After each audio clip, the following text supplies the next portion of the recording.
Hi, I'm Colin. I've been with Natural Landscape Group since 2002 in various modalities.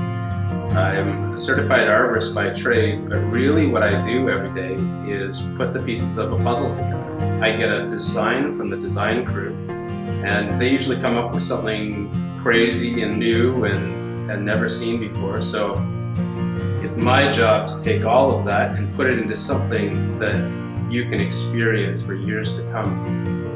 And with that, I'm driving around all day, I'm teaching. Sometimes I feel like I'm in an ER, a bit of a triage, and really I'm trying to make the experience better for everyone involved. It can be a pretty crazy event with machinery coming in and putting all kinds of new things in the landscape.